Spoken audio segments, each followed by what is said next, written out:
What's up, trash talkers? Listen, it's impossible to fight, okay, if you don't know what you're fighting for. Does that make sense?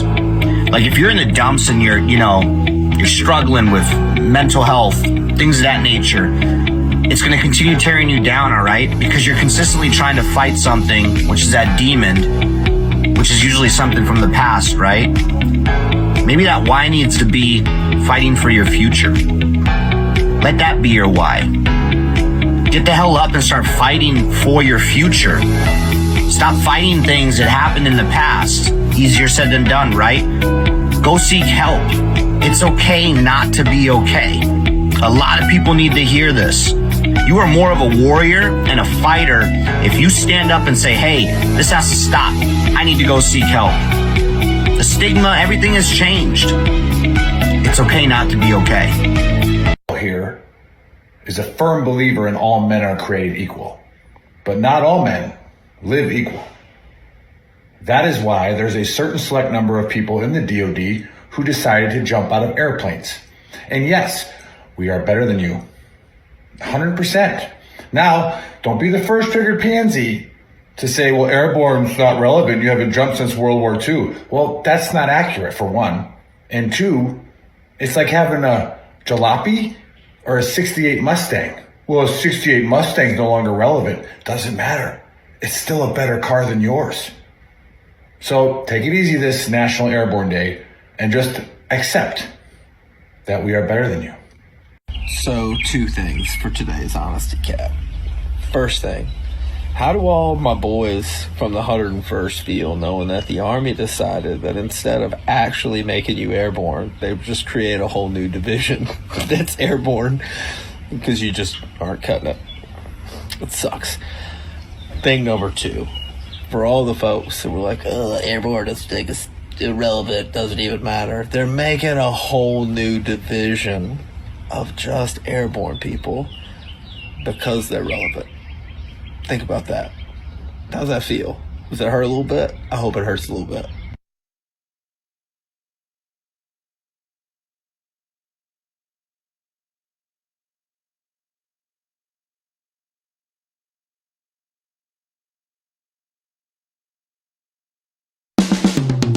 This is the Veteran Trash Talk Hour, hosted by Nick, Dave, and Buddy. Real warriors making fun of other real warriors. Try to not get triggered.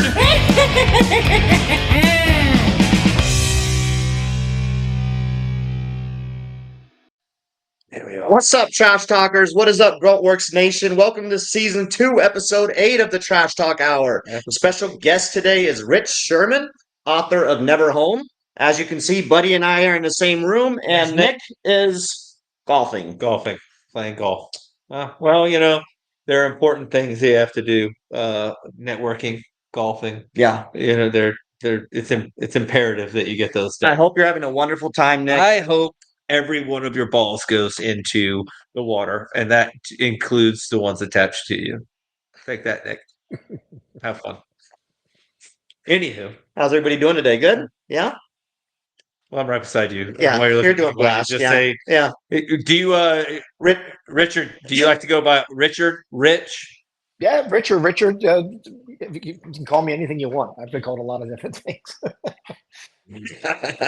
Don't tempt us. Don't tempt us. Yeah, well, I probably heard. A couple more drinks in, I'll probably just be calling you Dick. Hey, Dick, what's up? That's fine We as got well. I've been Chad, called that. James. Yeah. Semper Fi, motherfucker. Is that what he's saying? Yes. Yeah. Yeah. Always. Always.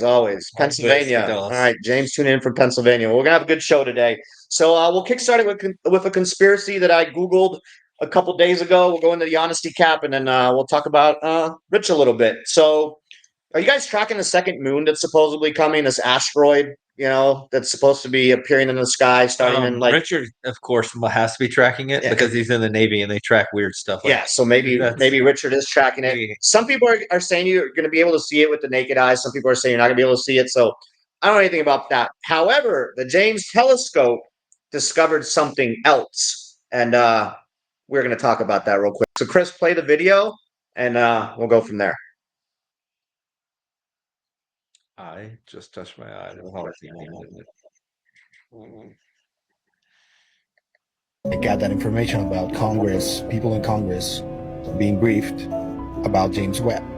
People are being told that they spotted an object that is not natural because it course corrected, that is allegedly approaching here. Been some significant rumors of events regarding UAP that may occur within, like 10 years or so. I don't know if it's something coming or a natural disaster. You hear of something big coming down the pike. Have you heard of these claims? And if so, do you have any idea what it may be? Yes, I've heard of them. Yes, I'm aware of it, and I'm not able to have that conversation. Let me see if I understand this correctly. There may be something headed for Earth. A non-human object, potentially? Is that the theory? Again, this is all allegedly, but we're, spitballing. That's what I was told that they're telling people in Congress.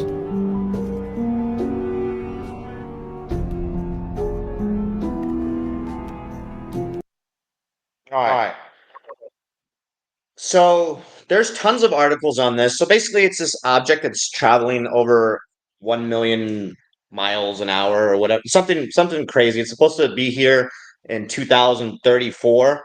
And some are saying it's an asteroid, but then other like scientists online, if you Google it, are saying it's weird because it's course corrected multiple times in a way that an asteroid wouldn't. Apparently, I can't tell you how all that works, but pretty fascinating. And I guess the big question is now, some are saying that it's an alien spaceship. It's the return of the Anunnaki, if you're into that stuff, or, the fallen angels are returning, like whatever you believe in regards to the whole alien conspiracy stuff.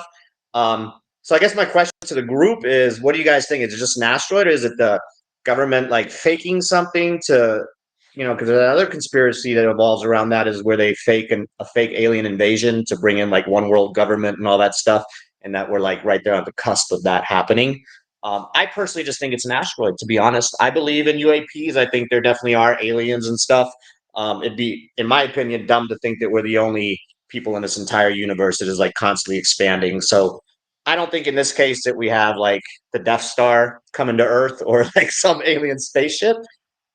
But it is weird that it's course correcting. But my take's going to be no, not an alien spacecraft. It's a meteor, and that's my take.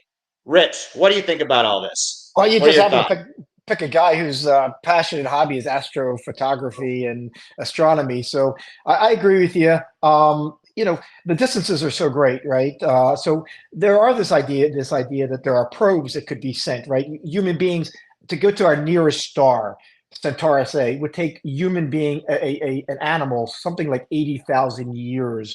And we just don't have anything on Earth that lives that long. Now we can send computers and probes that go and travel and don't have a biological life to them.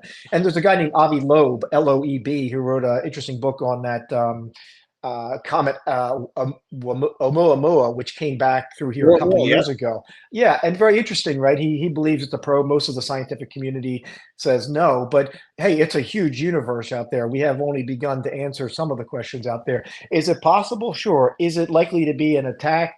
Very, very unlikely. Commands to travel 80,000 or 100,000 or a couple 100,000 years are very low frequency and take forever to be enacted. But could there be probes flying through the universe? Absolutely. There's almost no doubt that there is life on other planets, and we may soon find life in our own solar system very soon here within the next 10 or 15 years. Not intelligent life, but some type of life. So yeah, I think it's realistic that there are interesting things up there. I think the big concern also is that Musk and his boys are putting up a lot of satellites, and the Africans are putting up satellites. We have about 4,000 satellites up right now. When we get to 400,000, it becomes a lot of satellites. And one of the challenges is you start to not being able to see these small objects that may be coming to it, or just whether they are, aliens or just asteroids coming to us. It becomes much more difficult to detect them. So anyway, back to you guys. I agree with you. That was one of the most educated responses we've ever received to any of our conspiracies. I love that. I gotta tell you, Rich, it's gonna be hard to follow that up, especially for two reasons. One, I have jalapeno on my eye, and I just touched it. Now it's on fire.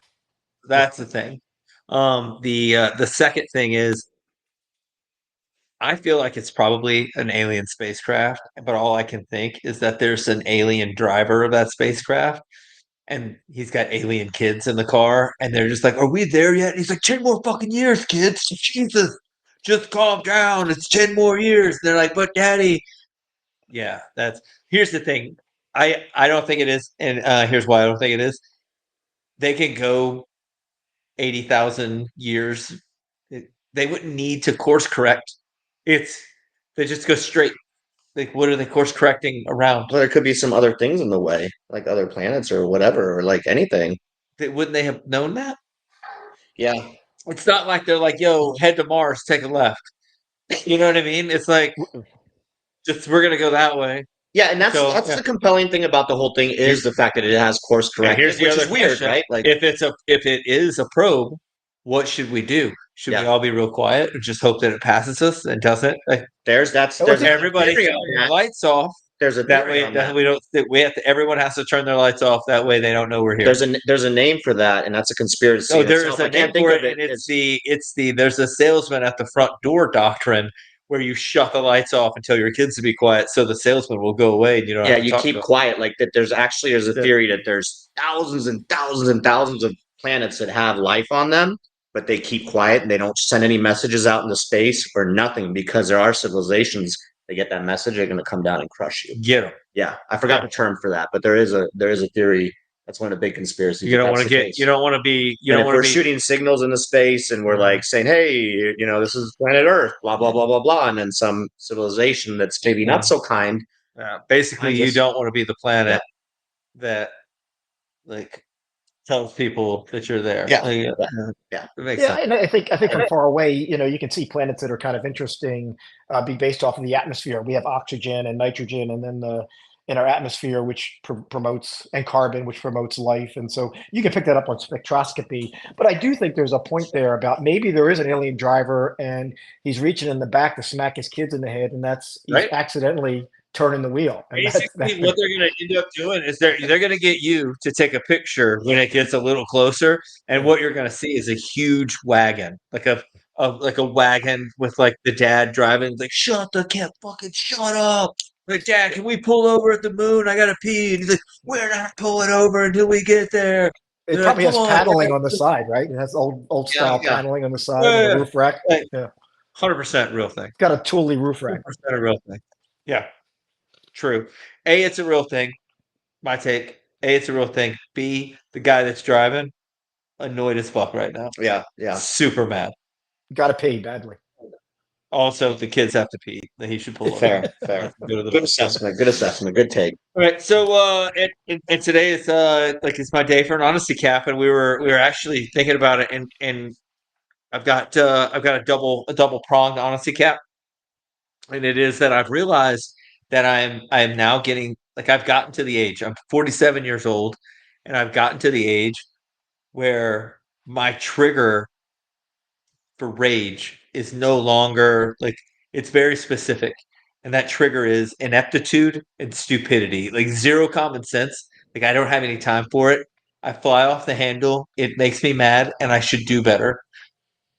The other thing that I'm realizing is that I'm starting to take pictures, like looking down at my phone. Those are the two symptoms of getting old, and I have reached both of them. Like, every one of, like, I looked the other day, and like, I'm taking pictures like my dad. Like, I could do like there's me. Yeah, you And gotta it's start always texting like with one looking finger. down. Like, look at. I had to zoom in to text, and like I do old technology things now. Like, I'm an older technology person.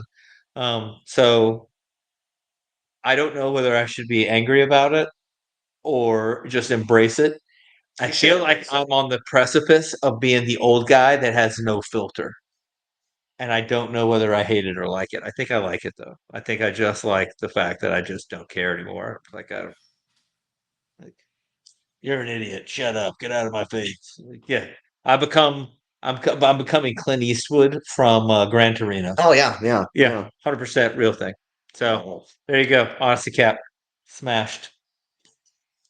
That was okay. Done. Okay. Yeah.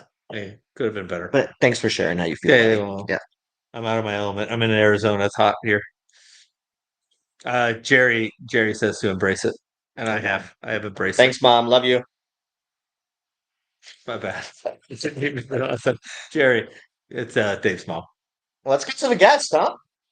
You got. My bad. I'm introducing. So I'm introducing Richard Sherman today. He wrote he wrote a book for Marines basically because it's a picture book. But it's a photography book called Never Home, and it's the whole title is Never Home, a honoring heroes that never returned. Um, so Richard joined the Navy in 1989. Was an ensign in the Navy in 1989. Went through the ranks, was an intelligence officer in the Navy, which I don't understand that job. Like, do you work for the Navy or do they send you down to the Marines to like Work their intel. not just to let them know what they can and can't eat? Like, those are rocks. Like, there should be an intelligence officer from the Navy with every Marine platoon, and that intelligence officer should be like, "Hey, he has a rolled up newspaper and he hits him on the nose and he's like, "Those are rocks. You don't eat those. Here's some crayons. Stop licking the windows." And then he's like, "All right, go over there and do like Marine stuff. Charge over there." And then they charge and they come back and like they're doing normal Marine stuff, like licking each other's faces. And then he hits him with the newspaper. He's like, "Don't do that anymore. The Army's watching." Is that what a Navy intel officer does? Because that's what I feel like they should do. I'm sorry, that's classified. I can't discuss the Marines. So what you're saying is two things. One, there is a spaceship on its way here. Two, I can either confirm or deny the role of naval intelligence with the Marine Corps. Yeah, you have to hit Lance Corporals in the face with newspapers because they're eating rocks. They're eating rocks, yeah. Yeah. Okay. Yep. The floor is yours. So, Richard, tell us about your book.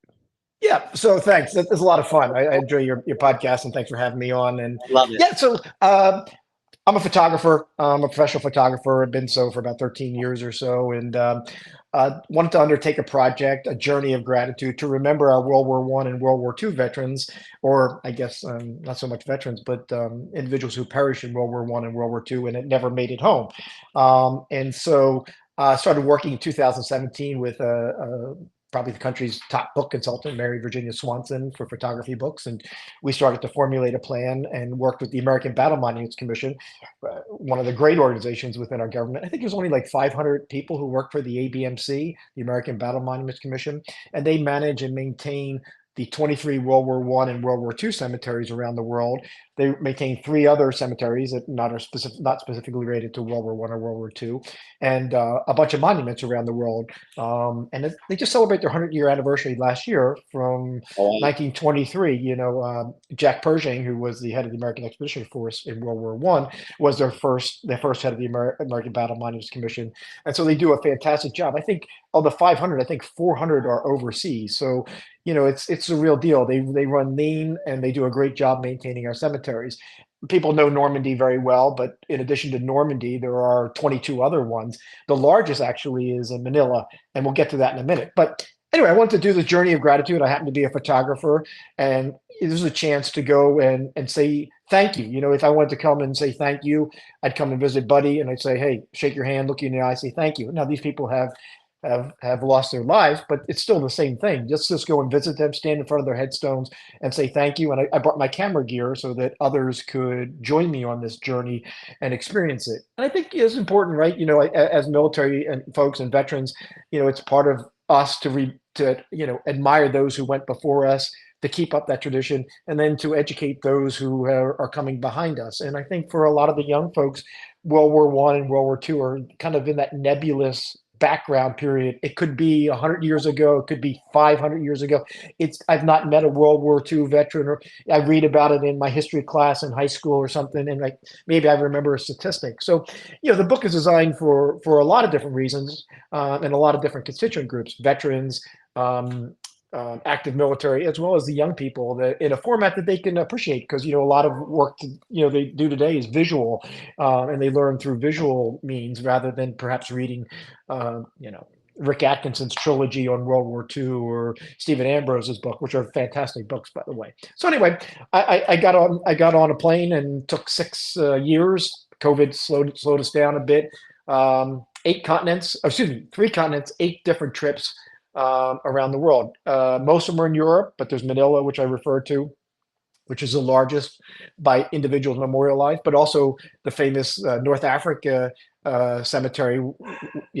Although all of us have seen Patton and all understand that desert war that started the American war machine really moving and pushing the Nazis back, began in 42, 43 in the European theater and the North African theater. So yeah, there's a couple in Italy, couple in Britain as well, mostly for training or for individuals who were sent back from the front with severe injuries and didn't survive. But most of them are in France, as you might imagine, in Belgium. General Patton, who's in the book, is laid to rest in Luxembourg and memorialized there. He's interred there. Netherlands is a fantastic cemetery.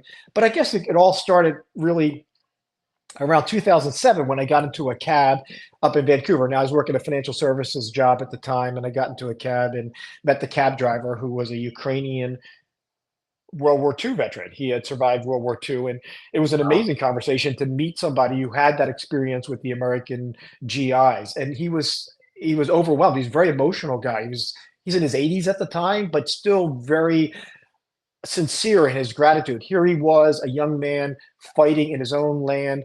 He had the Nazis in front of him. He had maybe just as bad the Red Army, the Russians behind them that would beat them and starve them, and heaven forbid they take a step back, they would shoot them. And so here he was fighting for his survival. And all of a sudden, like a miracle, the American troops from thousands of miles away showed up to help fight with them. And it was even in his 80s, he really couldn't understand why the Americans had left their homeland to help them. It was a very intimate and personal experience.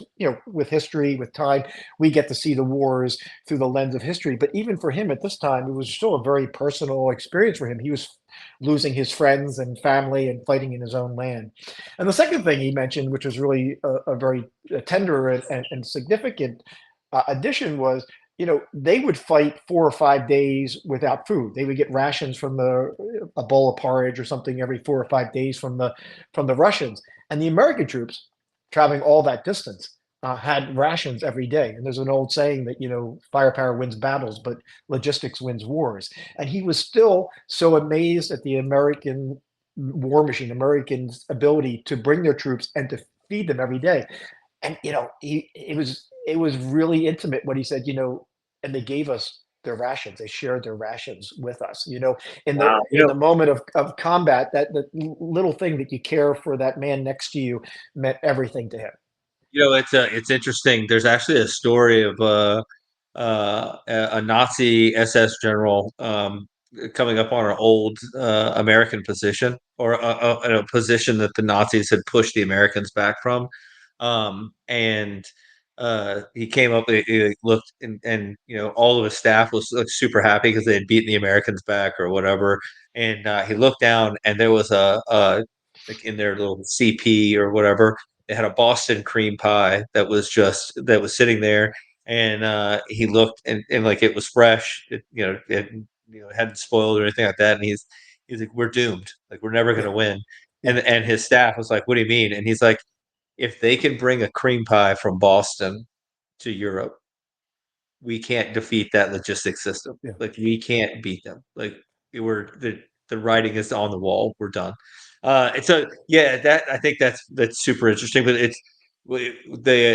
I think it also highlights it's pretty funny to me. Like, I go to Europe quite a bit, but it's funny to me the difference between, and I don't know if you've seen it in, like, when you go to other, you said you've been to 3 continents. I don't know if you've seen it in Africa or whatever, but it's odd to me the gratitude that's shown from those countries opposed to the even ability to remember from our own country for the people that were from here that went there. Like we had people that went there and gave everything for people they didn't know and had real reason to be there. Yeah. And the people that are in those countries, like France, they still have, memorials all the time. Yeah. The Netherlands still has memorials all the time where people are just super happy to see a World War II vet, or super happy because anybody came to help them. And then you talk to those like the same age people in America, and it's like they don't even know that. Like, they're like, oh, you talking about that movie like Saving Private Ryan or whatever show they watched, and that's Band in of the limit Brothers or whatever. Yeah. of the sacrifice that was made by so many people. Yeah. It's insane. It Yeah. really is crazy. Yeah, and I think that was an eye-opening experience for me to go. Like my first cemetery I went to was the Somme World War One cemetery, smaller cemetery, a few thousand individuals, accessible emotionally, especially for a first trip, because going into Normandy and just looking down fields and fields of headstones, it's like wow, you can get overwhelmed there. But I went to the Somme. Let's see, it was Memorial Day 2018, and one of the things that's etched into my brain is it was Memorial Day, so we had the First Division had their memorial uniforms on from World War One. There was lots of flags and ceremonies, wreath laying and flowers. But all these folks came. There's a little hill in Bonnet. I think it's pronounced correctly, Bonnet, a little town, a little tiny village, and they just walked down dressed like it was a wedding, suits, dresses. Just the French folks came, and this is now World War One, not even a World War Two day, and they've came and packed the cemetery to say thank you. And yeah, it was it's still very much alive in many parts of Europe in a way that it doesn't really resonate anymore in the United States. And the sad part about it is that it's not the showing the gratitude towards the soldiers that died there. That's part of it, but the biggest part of it is like it just highlights that we're doomed to repeat the same mistakes of those people because we don't take the time to remember the people that fought, died, and what they were fighting and dying for, and what they were fighting against. And then we turn around, and in the country, the people are doing like from all political sides, from all spectrums, they're doing the exact same thing that started those wars in the first place. They have the same, and it seems like the reason that they're almost reenacting the same behaviors is because they didn't take the time to understand why it started. To them, it's just a cliff note or like a movie plot, but it's real people that had real stories. And like it seems like your book does a like we looked at the web page and at Richard Sherman Photography, and then you've got the book at neverhomeheroes.com. Neverhomeheroes.com. Yeah. We looked at some of the pictures, and it just highlights, like it just shows that there are actually people attached to those stories, and not just it's not. I think it's a technological advancements too that we've had, right? So like back then with social media and stuff, like I think there is a lot more documented on us right now and readily available. A simple Google search, you can like find out about like soldiers that we died in Iraq or Afghanistan, things of that nature. But back then, like you said, you just hear about it in school, Well, and now like we have it visually, like it's presenting something to the audience, because the forgotten ones. What's crazy is like that, the Vietnam vets. There are some of those guys that, a lot of those that didn't come, like that never got to come home. Like they left their homes in like 1940, 1941, and then died in like 4 or 5 years later, but were never got to come back because they went to the war for years. It wasn't like go do your deployment and come on back. It was like you went there for the duration plus 180 days. Yeah. And you mentioned you guys had those paratroopers giving each other a hard time in the beginning, right in the video. But those guys had 125, 150% casualty rate. You got shot, you went back to the front. It was just a matter of when you went back to the front, right? And then the only way you got out is that you were so severely injured that you could no longer fight or you were dead. It was 207,621 individuals are memorialized. I use the term memorialized because many of them are lost to the sea or in the walls of the missing. But in our overseas cemeteries, and that's what the book was about. These folks left home, they had aspirations, they had a dog, they had a kid, they had a wife or whatever, or a husband, and their parents for sure. And they had dreams about what their life was going to become.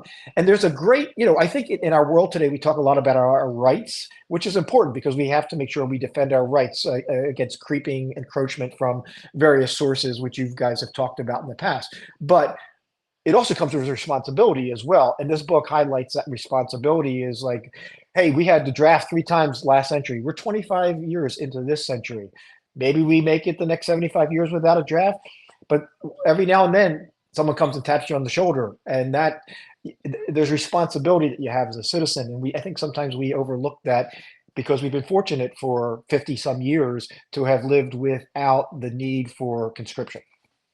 Right, 100%. And then, and yeah, we've talked about it on the show before, and I think it's a great tribute to your book. Even is that first of all, I don't even know how many World War I veterans are still alive, but it's got to be in the. It's got to be in the. There can't be any. Well, I mean, there could maybe. No, there can't. Yeah, 100. When I watched the documentary, I was pretty sure that they're all gone. They probably World War II. We might have. Yeah, we kind of entered 17, 18 really, so they'd be 140 or so years. Yeah, so 107. They'd be 17 when they went into the war, and another 7. They'd be 125 years old. So there aren't any that I know of. Any American World War I. Already on the cusp. Yeah, we were barely having like people that were born during World War One. My bad. Bad math.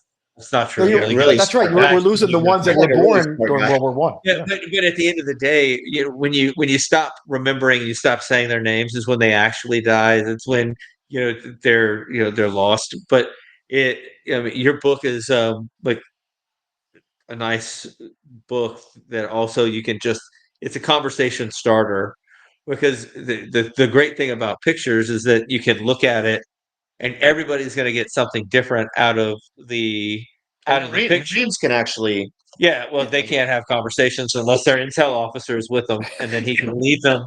He can guide them like a claymore. I can neither confirm nor deny any operations with the United States Marine Corps. But at the end of the day, it starts a conversation that needs to be had, and it keeps the memory of those guys alive in places where sadly we don't do a very good job of it.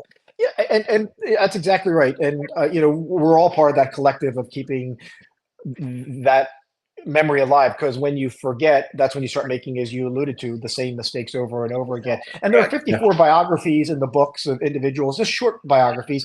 So there's a little bit about their military, maybe how they died or how they received the Medal of Honor or what unit they were attached to.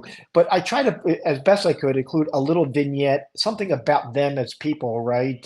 They were heading home to get married. The first casualty, Charles Summers, the first casualty of World War II in Europe. Charles Summers is in Netherlands, and he died in 43. Went over in 42 as a radar operator to help the British, and died. And he was supposed to go home in 6 days and get married when his plane was lost. So the little vignettes about their lives, whether they love Jello or they played bingo, just something so that we remember them as individuals rather than a statistic in a article or a history book.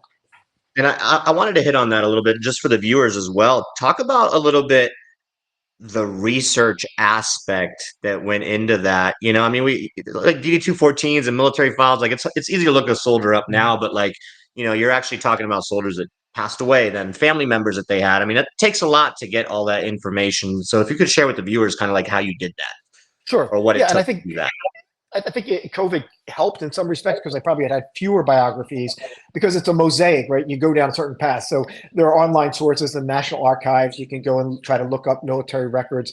There are newspapers online or at your local library that you have databases. Ancestry is a great resource because families will put up, if they have the medical record or the DD-214 or the death certificate of somebody, and then you can confirm a little bit about that. But I relied a lot on, when I could, of course, World War I, it was very difficult to find any families, but I did find one family, Medal of Honor recipient, William Saulson, his great grandnephew nephew, shared his picture of his Medal of Honor and some information about him.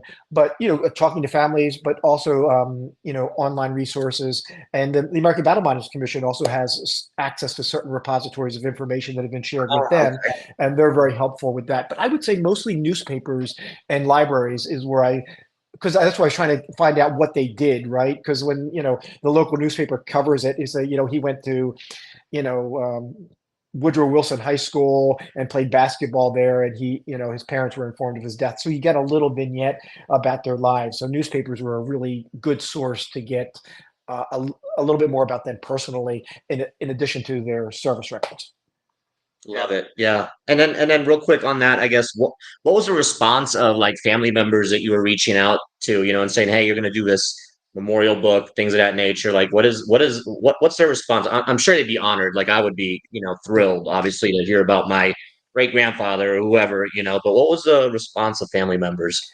Yeah, it was a very warm human interaction kind of thing. Many of them couldn't do enough to try to help and share some information. They were excited about the book, and keeping the memory of their individual, because some of them have never, because now their great grandsons or great grandnieces and nephews, they've never been contacted about the individual who's been lost. So it was a very cool experience for me, a very warm experience for me. I think, probably the one that I like to reflect on is Frank Tester. Frank Tester, his father died in World War II. So Frank Tester lives in Modesto, California, and he's alive. He's in his 80s now, and he was great providing some images and some information from the family about what happened. But Frank, his dad was Glenn Tester, died.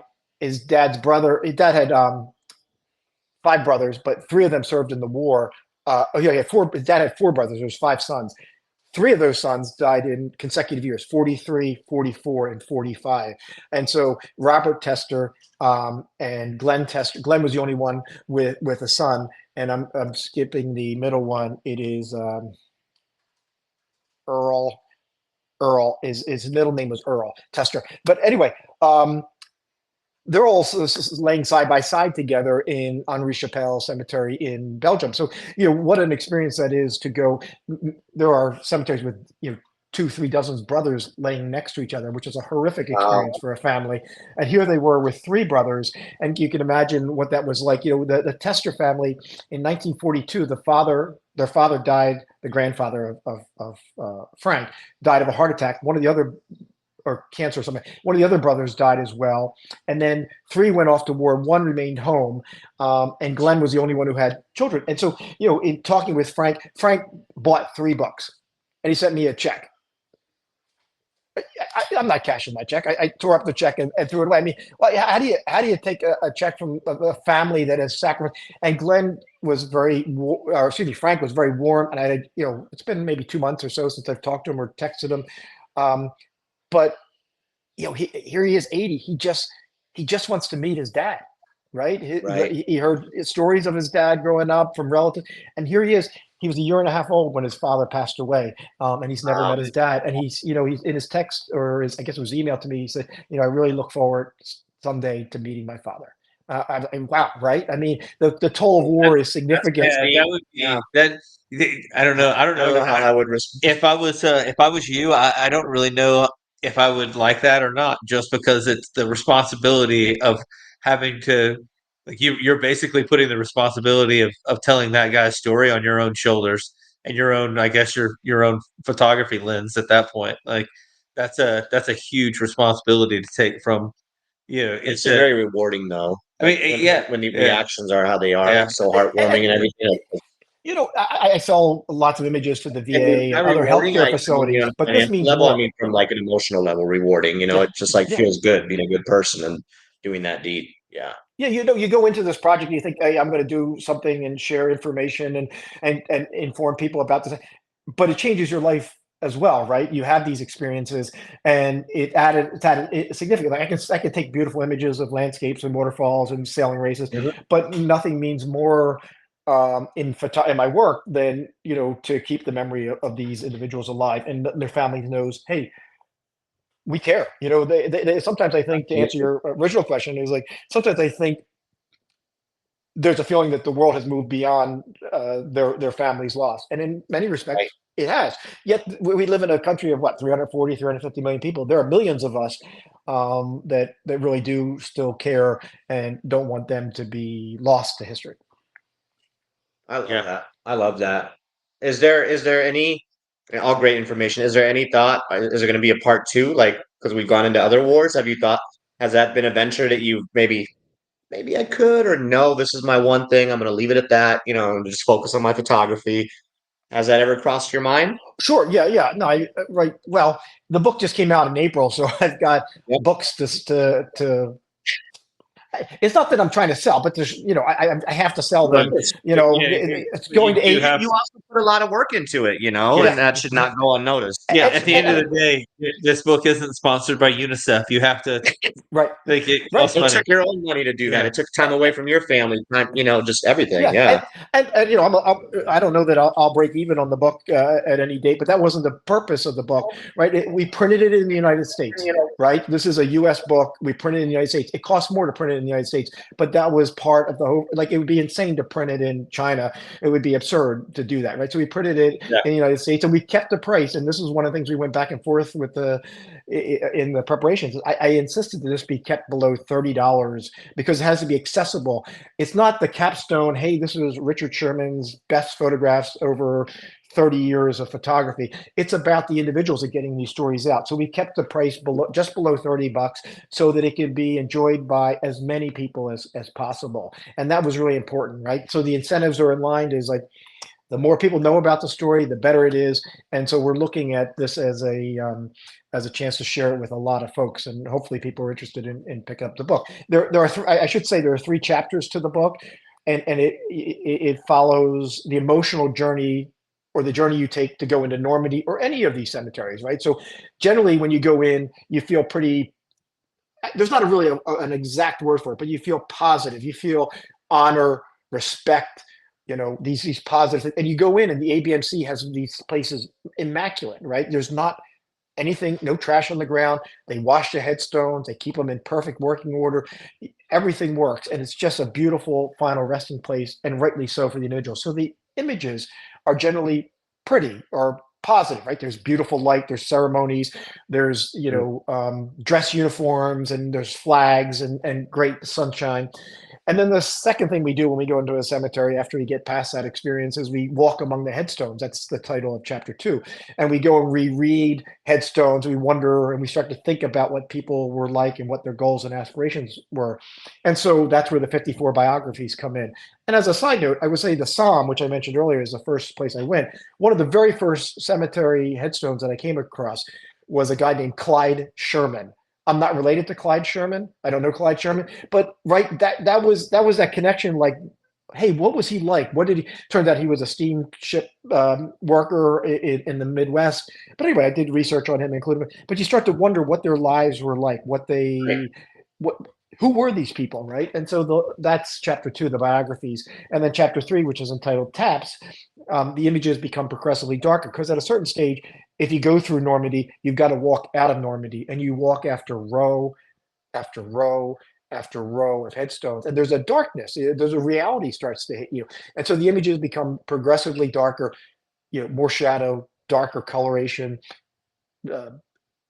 Fog, rain, fallen leaves, ice, and that's what it feels like to go to any of these cemeteries. You go in, and you're so grateful, and it's like going. Maybe it's a bad analogy, but to a Hall of Fame. This is where you go to. You've heard about these people, and you want to pay your respects, and then you wonder what they were like, and then you walk out and you realize the magnitude, the toll, not just on the individuals, but especially as it relates, say, for the brothers and the Tester brothers, the toll that it takes on families to lose three sons in a war is a profound sacrifice for the family. Yeah, and the crazy thing is that's not a. It's hard. It's hard for like I don't know. For me, it's hard. You look at like the GWAT, right? And like we've lost somewhere around 10,000 soldiers. Yeah. And it's you we talk about it and we're like, oh, it's terrible. It's this, that, the other. Like, and it is. It's horrible. But then if you look back at like, I mean, even Vietnam, Korea, World War II, where they're like if we got like, well, Dave was a part, like he had his, the platoon had what, 6 casualties or 7 casualties in one day. Yeah. And you're like, oh my god, that's a horrible mass cas. Like it's a, yeah. but when you look back at like Vietnam and Korea and World War II, World War One, where they had like brigades of 1,000 or 1,500 people that are just, they're gone now. Like they don't exist. Yeah. They're, all of them are dead. Yeah, It's we should should never just exist. Be lost is horrible, but you're Right. absolutely But- right, but, dude. yeah, the immense multitude, amount the of- mass amount, yes, and 100%. but that reverberates back home Yeah. as well, because for every one of those guys, like there's a family back home. If there's 200,000 families back home that just don't have, like, after D-Day and Normandy invasion, or Yeah. fighting on Iwo Jima in the Pacific Theater, the amount of letters and people, and the fact that all 10,000 of the people that were killed in GWOT are back in the States buried. Yeah. There are so many people that died during World War II and like Korea and Vietnam. Well, not so much Vietnam, but Korea and Korea. World War II and World War One, that we couldn't even bring them home. Yeah. They're there. Like they will never come home. They're always, that's their home now. Yeah, That's- and the Department of Defense, POWMIA agency is still trying to, from the Vietnam era and before, still identifying bodies. Right, they're on the walls of the missing, and in the overseas cemeteries, they have a little rosette that they put next to, in the walls of missing, once someone has been identified and recovered. And you see that on occasion where they bring bodies back, and this, yeah. The Vietnam Memorial's even got it's got spaces intentionally left in it, Correct. so that they can add names when they find them. Yeah. Well, I know we've given the Marine Corps a hard time and had a good laugh about it, but in Manila, We always will. say- We always will. Yeah.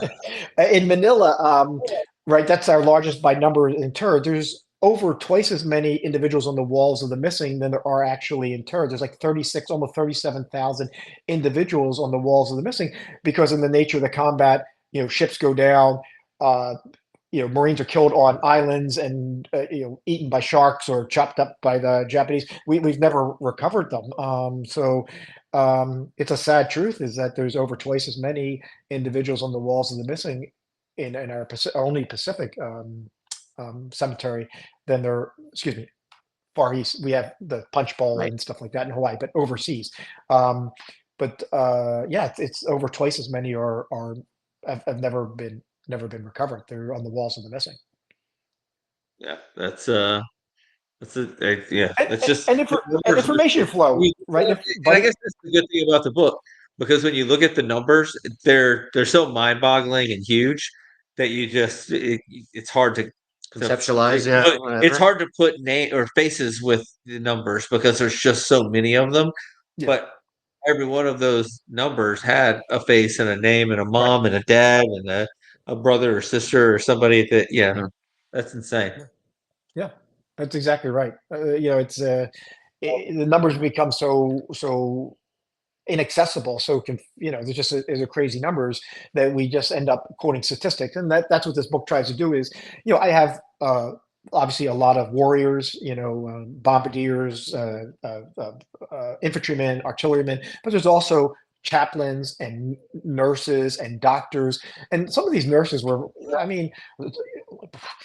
there's a gal named Helen Fairchild. She died in World War I. She was in theater. There's a documentary I think about her. Yeah, there's a documentary I think about her. It's on the History Channel, or But go ahead. Sorry, I didn't mean to interrupt. Yeah, no. I'm glad you mentioned that. Yeah, and she died a year before American Expeditionary Force came, or 6 months before the American Expeditionary Force came in. So she was helping the British and the French troops, and at least one occasion, if not many, she gave her gas mask to one of the soldiers that she was helping, and she wrote about digging underneath the tents because they were being bombed at the same. This is World War I, right? And so they were ahead in theater in support of combat well before American Expeditionary Force arrived. And the scale of the Somme which I mentioned, and Verdun. Verdun preceded Saddam. World War One. I'm going to talk British and French for a second, but in the Somme battle, the Verdun battle, which had preceded it,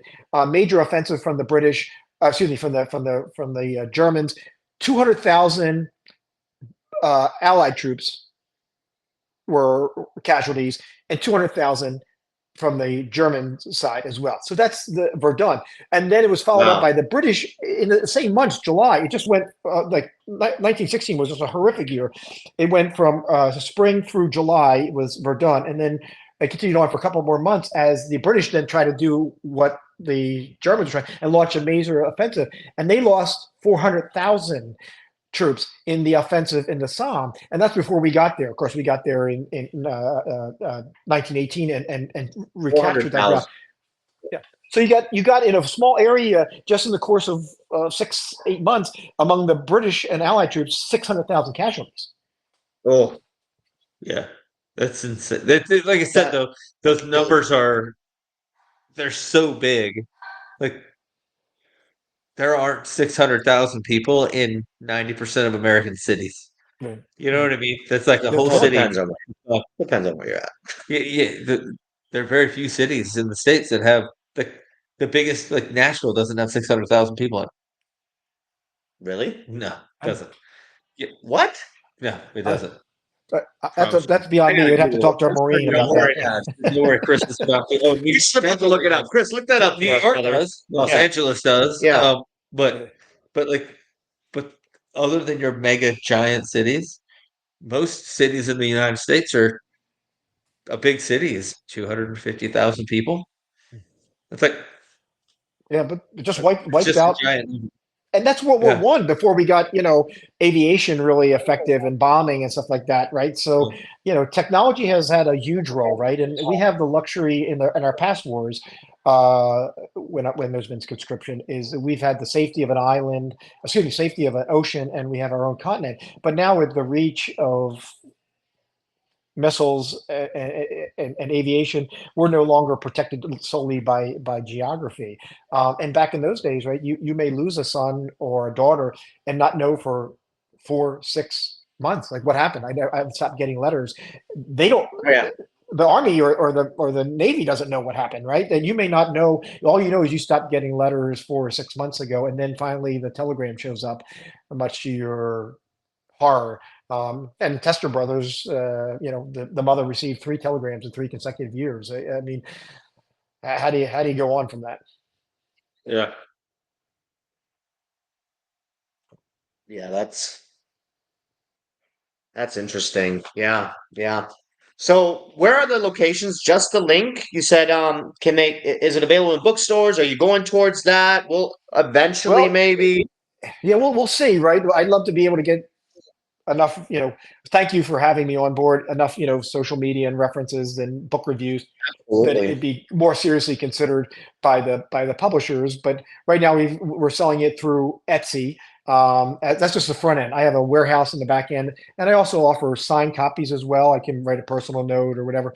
So we use Etsy. It's neverhomeheroes.etsy.com is a website where you can buy it directly, or you can just go to neverhomeheroes.com and there's a link to buy the book there as well.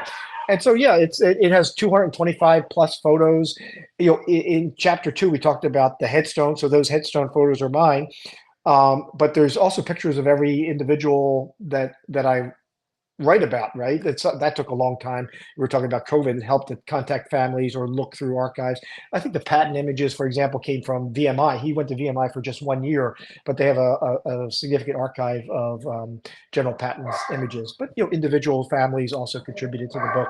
So there are some 225 plus images in the book, 54 biographies, 3 chapters, and as I mentioned before we started, Vice Admiral Doug Crowder, the former head of the Navy 7th Fleet, 3-star admiral, right? 7th Fleet, for those who don't know, is Asian theater based out of Japan. He wrote the foreword and also shared his family's personal experience in loss in World War II, and then his experience visiting these cemeteries, as well as being a commander and the responsibility he had in his job as commanding, naval forces in the 7th Fleet. Yeah. I looked at it earlier. I would get up and go buy the book, but I would have to leave. But yeah, I could pick it up right after we get done. And and I think for me, the reason I'm going to buy the book is not so much like I'm interested in looking at it, but I really just want to put it like so my kid can look at it Mhm. and like because it's like it's the job of every generation to share those stories so that future generations don't have to, they don't have to have 600,000 people get killed 100%. because they Absolutely. can't just figure it out. And Hey, when you think, if you think about those numbers, like that's that's that many potential doctors, lawyers, like inventors of like there's a very good or a very good chance that the person who would have cured cancer Was part of that. was is dead now because we can't figure it out. Like we can't just, you know what I mean? Yeah, Yeah. as infantrymen, one thing was pretty certain: if you're having chow next, or having rations in the morning, you're certain that you look around, not every those guys going to come back by the end of the day. That's just became a daily experience for them, and And that's the sad reality. that's a tough mindset to have. I mean, we were all infantrymen. You know, Buddy went on, did special forces, did some really cool stuff. I had 2 combat tours, Nick as well. You know, we saw combat. Playing golf. Don't He's talk. playing golf. We're not going We're to not talk talking about about Nick. Nick anymore because he's playing golf. And we lost people, but just that alone, knowing that that was just a statistical thing, like it's not almost, it was a guarantee. Like we're gonna go out, and a lot of like we got the speeches before missions and stuff. Some of you men might not come back, but realistically, on our mission, most of the time we did come back. Yeah, You know, the it thing wasn't a is, statistical thing. Like so many died today. Like tomorrow, a couple of you are gonna die as well. I don't know whether it's a gift or a curse to have That's as significant. little amount of people die that you can take every one of their losses personally and like Yep. feel their loss and all that, Yep. or have so many die that you're so cynical about. Yeah. You'd have to. The Here's the only next way you guy could in the hope. shoot. Yeah. Yeah, the only way you could cope with that is just be like, yeah, like we're not going to be friends, or you're going to die tomorrow. It was shell Well, no, shock look, back then. The PTSD Yeah, was shell shock. Like yeah. that wasn't didn't even have a yeah. yeah, That's a whole Ambrose mentioned that's a lot in his work with Band of Brothers. It's like the guys who, when starting with Market Garden and afterwards the 150% casualty, the new guys coming in, they were isolated, right? Because no one wanted to get to know them because it was very doubtful that they were going to survive, right? So you didn't really want to put yourself out, and there is that kind of, you become kind of a, you lose that human interaction, and Yeah, the for day you lack really of a just better term, become a dick. Yeah, you just kind of become a jerk. But it's how you protect yourself from all of that. That's I think I think it was John yeah. Keegan in his book on World War One. I think it was Keegan who said, "Is it's not so it's not surprising that people lost their minds and collapsed in combat. It's just, what's surprising is so many American troops continue to go forward. That's what the surprising thing. Yeah, When you right, look around right. and you've got thousands of bodies next to you and you're still going forward, that's what's the exceptionalism. And I know in many parts of our society today, it's a full-time activity to beat up on our country. But I mean, the culture here, and guys like you, I was an intelligence officer. I was not an infantryman. Guys like you get up and you move forward, right? That's what makes this country great. That's what makes this country great. And Yeah. Well, I think it's to be honest, I think that it's a lack of options, and that's the reason that you have to like there's what are you going to do? Sit there and die, or go forward and die, and that's the only option. And I mean, maybe that's one of the lessons learned. It's like sometimes you have to get rid of your options so that you can only move forward. We got to burn the boats. yeah. We need to burn the Well, boats. but remember, remember you guys raise your hands, right? And at that time, some of those guys, You made right? that They were clear. gas Yeah, yeah. station clerks. They were, whatever they did, they were taught school or whatever, and they're being, they don't have that mentality. Maybe they didn't come from a military family, or they didn't just have that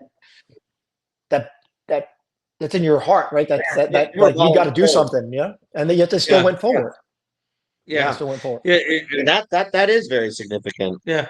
They're I don't being know. told like you're doing this, like draft, like all this. You're So my dad is Probably if you're watching, hey dad.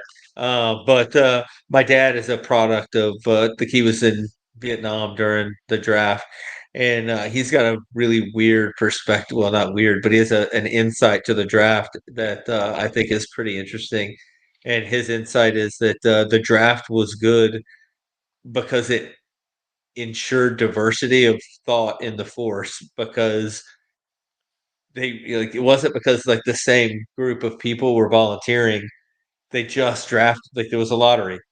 If you got picked, and you went. Yeah. So there was somebody who had a background in farming. There was somebody who had a background in mechanics. There was somebody who was a school teacher. There was somebody who did this and did that, and they all had to come together to form a unit.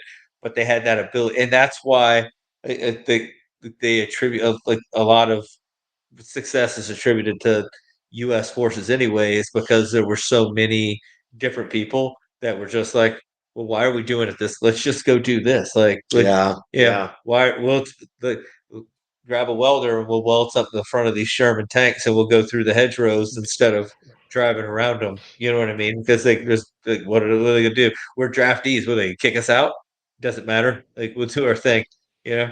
So Yeah, there's a wonderful book, being a Navy guy, called Midway, and it was written in 1954, 56, and it's published by the Naval Institute Press, our publication arm for the Navy, right? And it was written by two Japanese officers, and they revealed what it is that was their failure, starting with Pearl Harbor and going through Midway and why they lost and what was going on behind the curtain that we never got to see. And, there's a lot of really interesting lessons about that. But one of the lessons that I took out of it was, hierarchical commands are great, but when there's poor communication or there's problems in getting direction from the top, the foot soldier is destroyed, and our ability to train leaders starting out very early in their career, there's always a leader. There's a sergeant that's now the captain. All of a sudden, 90 days later, everybody else is gone. He's now the captain, right? And there's a lance corporal that's now the staff sergeant, right? There's that structure that we have. Like we don't have a single point of failure. We don't have a single point of failure, and that's what makes us very, very effective. Whereas certain societies, such as the Japanese in World War II, struggled because they had to wait to get orders from the mainland. And part of the story, quick spoiler alert, one of the great failures was that it was the Army, the general, that was superior to the Navy. And so they wanted to have the battleships. And while the Navy wanted to go after the carriers out of Pearl Harbor, they waited for orders from the top, which didn't come. And they were more concerned about the battleships. But if they had gone after our carriers, which were out of port, the war certainly would have gone on for quite a bit longer in Asia in World War II.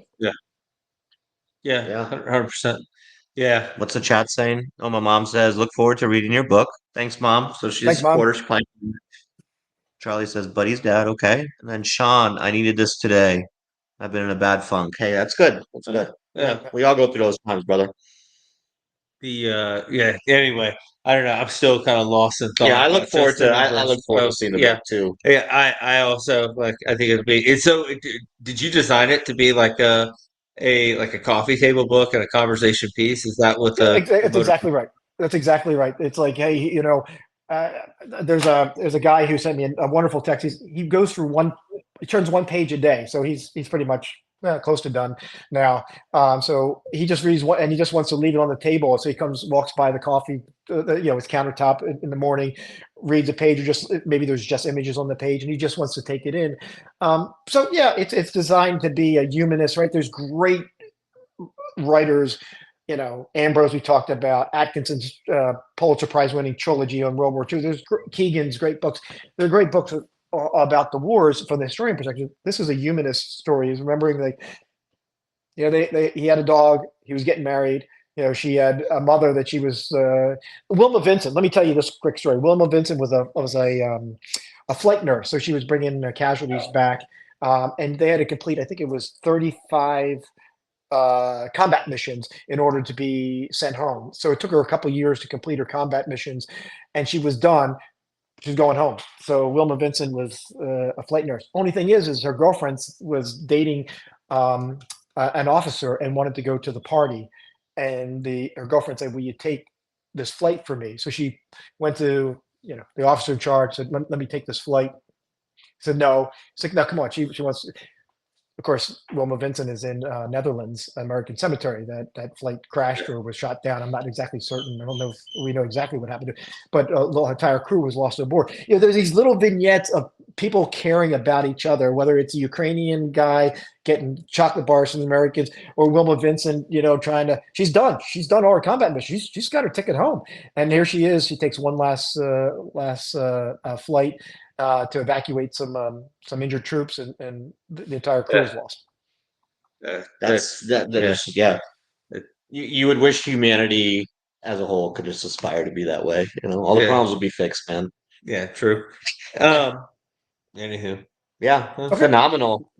You're the Rich person. Love it. Yeah. I mean, hopefully the viewers that are watching now and they're going to watch later or listen to us later support your book. I can't wait to get my hands on it. I know you sent us the link and stuff, but I want to get an actual copy and then go from there. Do you have any last final words for everybody that's watching, everybody that's going to tune in later or whatever? And then I guess the last word is, we're fortunate to still be here. We have those who went before to thank us. We have you guys to thank for it. And there's this people say that the freedom is never free, but also the book tells you that freedom has had a great toll and continues to have a great toll on families and individuals. And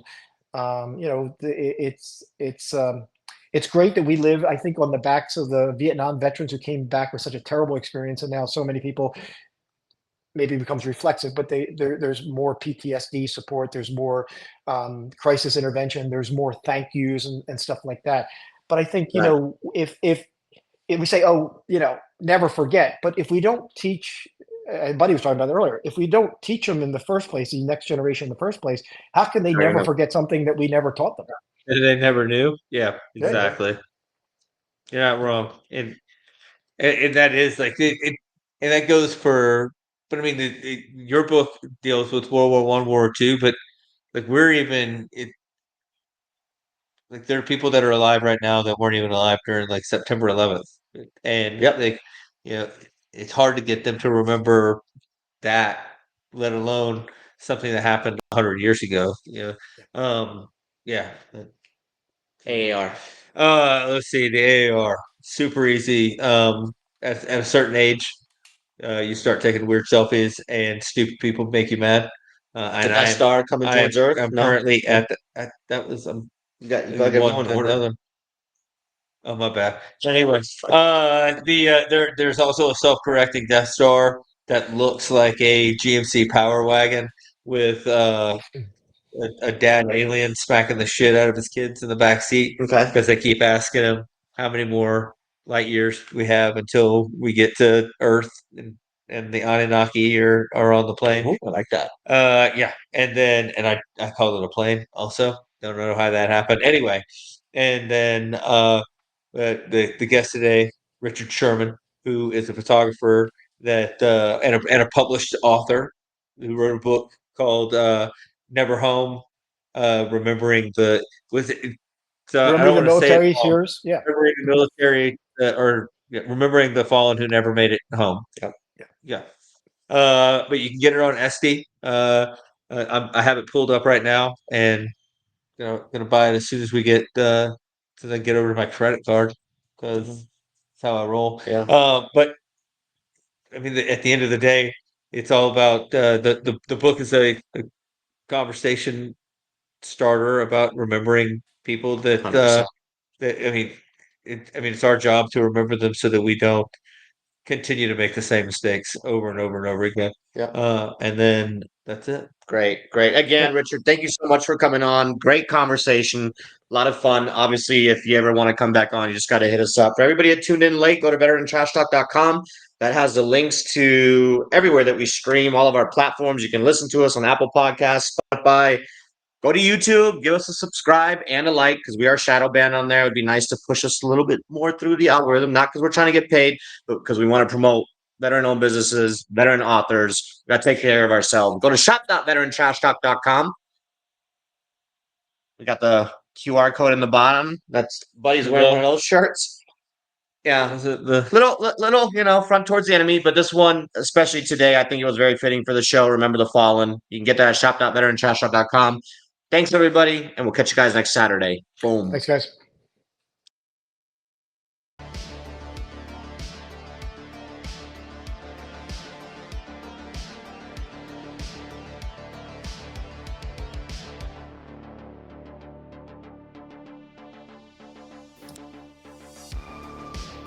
What's up, Trash Talkers? What's up, Gruntworks Nation?